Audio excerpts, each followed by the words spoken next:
Assalamualaikum warahmatullahi wabarakatuh. Sahabat, cerpen bertajuk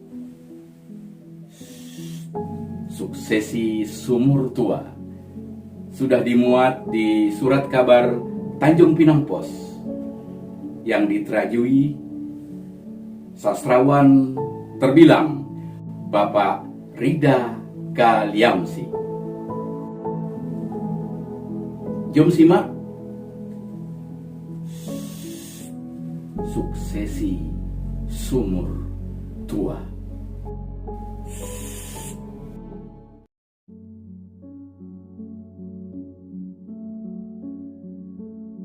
Kerumunan apakah itu?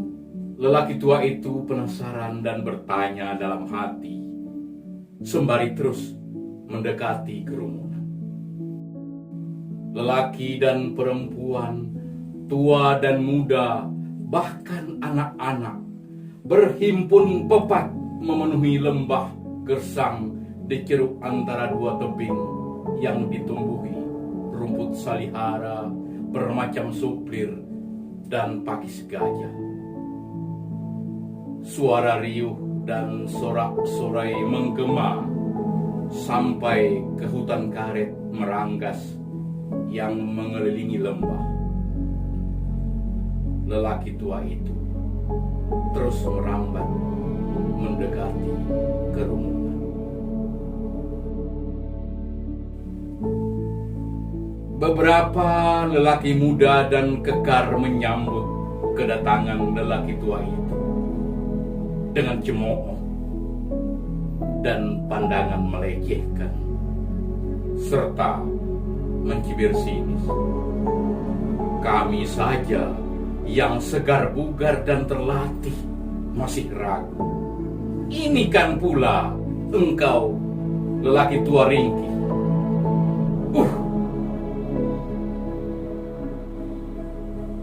Lelaki tua itu semakin hampir ke bibir sumur tua yang dikelilingi para lelaki muda dan kekar. Dalam hati ia terus bertanya, ada apa gerangan di dalam sumur tua itu? Ia pun terus merengsek, menerobos para lelaki muda dan kekar yang mengelilingi bibir sumur tua. Baru saja lelaki tua itu berpegangan di bibir sumur tua yang berlumut, sembari menyingaukan kepalanya ke dalam sumur tua yang gelap gulita. Seseorang mendorong pantatnya dengan kasar menggunakan ujung kaki. Lelaki tua itu langsung jatuh dan nyungsep ke dalam sumur tua yang dihuni seekor buaya muara betina yang sengaja dipisahkan dengan bayinya, lalu dimasukkan ke dalam sumur tua dan sudah sebulan tidak diberi makan. Kelepak, kelepuk, kelepak, kelepuk. Suara di dalam sumur tua terdengar gaduh dan menggaung sampai keluar.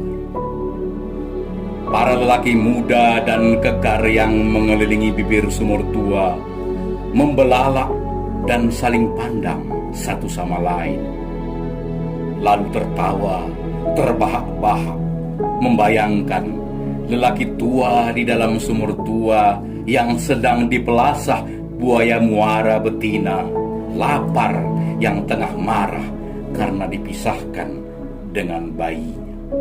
Tak lama berselang, tiba-tiba kepala lelaki tua yang dinilai ringkih itu menyembul dari dalam lubang sumur tua yang gelap gulita. Dengan cekatan, tangannya yang kurus menggapai bibir sumur tua yang licin dan berlumut. Tubuhnya kemudian dengan sigap melenting seperti biji karet yang jatuh, lalu memental dan berdiri tegak di tengah-tengah para lelaki muda dan kekar. Kurang ajar, pengkisnya sembari membenahi pakaiannya yang kotor dan koyak-moyak, digigit dan dicakar buaya. Benar-benar tak sopan kalian ini, hardiknya lagi, sembari menunjuk para lelaki muda dan kekar yang memandangnya penuh takjub. Tak menghormati orang tua sama sekali. Siapa yang mendorong pantat saya tadi, ha? Selidiknya. Tak ada yang mengaku. Mereka melongo. Lelaki tua itu mendengus dan berlalu, meninggalkan kerumunan. Seseorang mengambil senter dan menyuluh ke dalam sumur tua yang gelap gulita. Buaya itu sudah mati, kabarnya. Lelaki tua itu telah membunuhnya.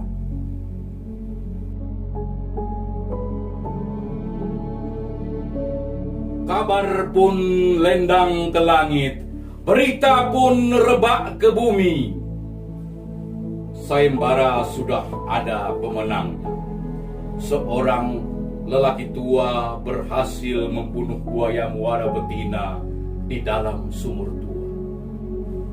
Dengan demikian, lelaki itulah yang berhak menikahi putri raja, sekaligus menggantikan raja sesuai dengan sayembara yang diumumkan jauh hari sebelum.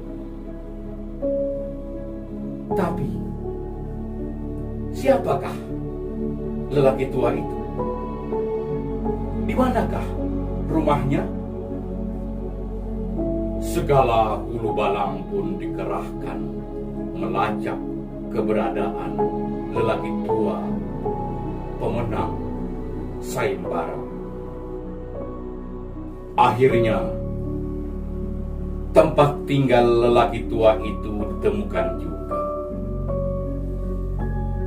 Ia dan istrinya menempati sebuah rumah mungil di lereng bukit tandus yang hanya ditumbuhi kaktus. Tak jauh dari saujana kebun buah naga yang tumbuh gersang membentang sejauh mata memandang. Lelaki tua itu bersama istrinya keluar rumah ketika mendengar anjing-anjing peliharaan mereka menyambut kehadiran serombongan lelaki muda dan kekar yang memasuki pekarangan. Mau apa lagi kalian, hai anak muda tak sopan? Sergah lelaki tua itu. Belum puaskah kalian menerajangku ke dalam sumur tua? Pergi sebelum anjing-anjingku kuperintahkan menggigit pantat kalian. Tuan dipanggil raja ke istana. Kabar salah seorang lelaki muda dan kekar. Tuan akan dinikahkan dengan tuan putri yang cantik jelita dan akan ditabalkan sebagai raja yang baru di negeri kita. Engkau mau menikah putri raja? Tanya istrinya. Jangan dengarkan pemuda mengarut itu, sahut lelaki tua itu. Tolonglah tuan, ikut kami ke istana sekarang juga.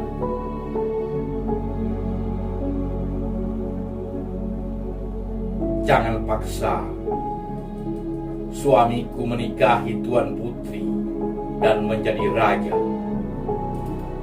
Berucap demikian, perempuan tua itu pun melompat dan salto dari tangga dan membelasah lelaki muda dan kekar tamunya satu persatu.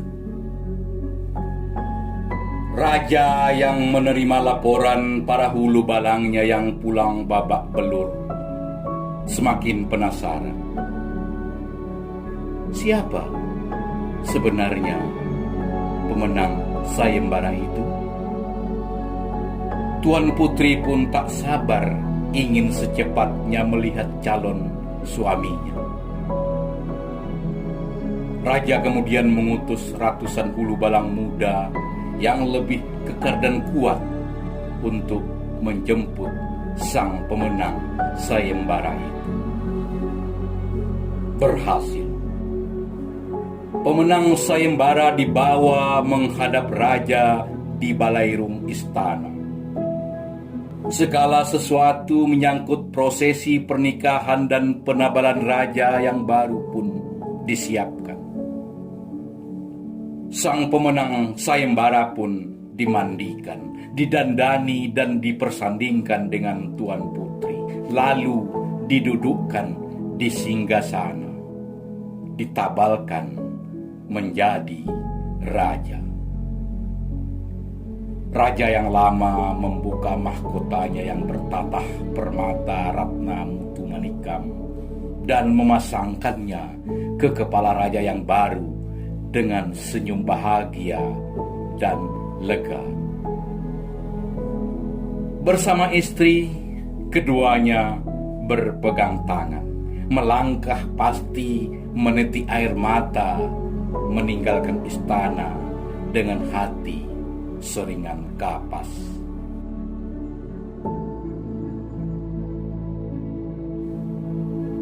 Mendengar kabar suaminya telah menikah dan ditabalkan menjadi raja, perempuan tua itu berjalan tegap penuh amarah menuju istana, dikawal anjing-anjingnya. Di gerbang istana, dia berpapasan dengan mantan raja dan istrinya. Engkaukah yang menikahkan suamiku dengan putrimu dan menabalkan suamiku menjadi raja? Berang perempuan tua sembari menarik pedang. Tunggu! Tahan suaminya yang tiba-tiba muncul. Mana permaisurimu? Istrinya bertanya. Saya di sini, kakak, sahut permaisuri dari balik gerbang istana. Ayo, kita pulang. Berkata demikian, sang raja menarik tangan istrinya. Kebun buah naga, kebun-kebun kita perlu dirawat dan dipupuk, katanya. Gadis muda dan cantik ini ingin belajar pula bertanam sayur di tanah gersang. Bila dia terampil, kelak tugasmu menjadi ringan, istriku. Ketiganya berlari dari kecil penuh keriangan sambil berpegangan tangan seperti kanak-kanak disuruh bermain ke tanah lapang. Anjing-anjing peliharaan yang bisa, jinak dan galak itu pun mengikuti dari belakang, sembari menari-nari dan menjulurkan lidah. Dalam candaria, ketiganya bersama anjing-anjing sampai di rumah mungil di lereng bukit tandus yang ditumbuhi kaktus, tak jauh dari saujana kebun buah naga yang tumbuh gersang membentang sejauh mata memandang. Mantan raja menarik tangan istrinya dan berbalik arah mendapatkan istananya. Tapi para pembesar istana menolaknya kembali menduduki singgasana dan mengenakan mahkota. Berdasarkan perintah raja yang baru, barang siapa ingin menjadi raja, terlebih dahulu harus membunuh babi hutan bunting tua yang dilepaskan ke dalam sumur tua. Pada hari yang ditentukan, orang-orang pun ramai berkerumun di lembah gersang, di ceruk antara dua tebing yang ditumbuhi rumput salihara, bermacam supir dan pakis gajah. Suara bising dan sorak-sorai pun menggema, riuh rendah sampai ke hutan karet meranggas yang mengelilingi lembah, meramaikan suksesi menentukan pemimpin di negeri itu. Mantan raja itu pun mendekati kerumunan. Hatinya kesal karena tak ada seorang jua pun dari generasi muda yang bersedia terjun ke dalam sumur mengadu peruntungan merebut tampuk pimpinan di negeri itu. Semuanya hanya setakat tukang sorak, tim sukses dan penyelenggara suksesi semata. Sebagai pemain lama, tanpa ragu ia pun melompat ke dalam sumur tua demi negeri yang harus memiliki raja. Kelepak, kelepuk, kelepak, kelepuk. Suara dari dalam sumur tua terdengar gaduh dan menggaung sampai keluar. Orang-orang yang mengelilingi sumur tua saling pandang. Tak ada tangan yang kemudian menggapai bibir sumur tua yang licin dan lembut. Tak ada tubuh yang kemudian melenting seperti biji karet dan berdiri tegak di luar sumur tua. Tak ada yang berani menyenter ke dalam sumur tua yang gelap gulita. Hanya lengang bersipona.